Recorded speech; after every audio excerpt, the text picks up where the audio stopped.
കൊല്ലത്ത് ഷോക്കേറ്റ് മരിച്ച മിഥുന്റെ കുടുംബത്തിന് വൈദ്യുതി വകുപ്പ് പ്രഖ്യാപിച്ച 5 ലക്ഷം രൂപ കൂടി കൈമാറി.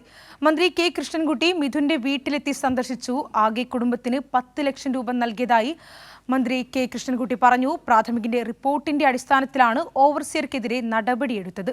വിശദമായ റിപ്പോർട്ട് കിട്ടിയിട്ടില്ല.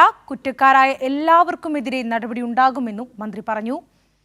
വിവരങ്ങളുമായി ഇപ്പോൾ രാജ്കുമാർ ചേരുന്നുണ്ട്. രാജ്കുമാർ, ഇപ്പോൾ ഇതാ ധനസഹായം നൽകിയിരിക്കുകയാണ്. മാത്രമല്ല, മന്ത്രി പറഞ്ഞു വയ്ക്കുന്ന ഒരു കാര്യമുണ്ട്, കുറ്റക്കാർക്കെതിരെ നടപടി ശക്തമായി തന്നെ സ്വീകരിക്കുമെന്നാണ് പറഞ്ഞു വെക്കുന്നത്.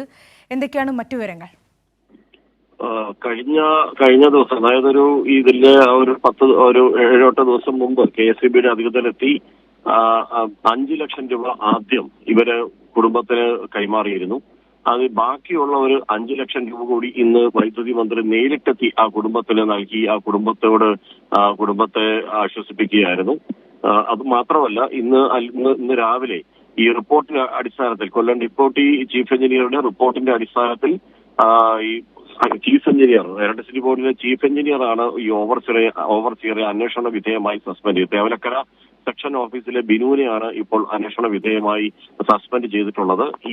ഇതിലെ ഈ അപകടകരമായ ലൈൻ സംബന്ധിച്ചുള്ള വിവരങ്ങൾ ബോർഡിന് കൈമാറിയില്ല എന്ന് ആരോപിച്ചാണ് അതിൽ സസ്പെൻഷൻ എന്ന റിപ്പോർട്ടിൽ ചൂണ്ടിക്കാണിച്ചിട്ടുണ്ട്. അതേസമയം ഇതിൽ മറ്റു ഉദ്യോഗസ്ഥർക്കും പങ്കുണ്ടെങ്കിൽ അവർക്കെതിരെയും ശക്തമായ നടപടി സ്വീകരിക്കുമെന്ന് ഇന്ന് മന്ത്രി കൃഷ്ണൻകുട്ടി ഇന്ന് തേവലക്കരയിൽ വെച്ച് പറഞ്ഞു. ശരി, കൊല്ലത്ത് ഷോക്കേറ്റ് മരിച്ച മിഥുന്റെ കുടുംബത്തിന് വൈദ്യുതി വകുപ്പ് പ്രഖ്യാപിച്ച 5 ലക്ഷം രൂപ കൂടി കൈമാറി. മന്ത്രി കെ കൃഷ്ണൻകുട്ടി മിഥുന്റെ വീട്ടിലെത്തി നേരിട്ടാണ് ഇത്തരത്തിൽ ധനസഹായം കൈമാറിയത്. അതോടൊപ്പം തന്നെ പ്രാഥമിക റിപ്പോർട്ടിന്റെ അടിസ്ഥാനത്തിൽ ഓവർസിയർക്കെതിരെ കടുത്ത നടപടിയും എടുത്തിരിക്കുന്നുണ്ട്. രാജ്കുമാറാണ് വിവരങ്ങൾ നൽകിയത്.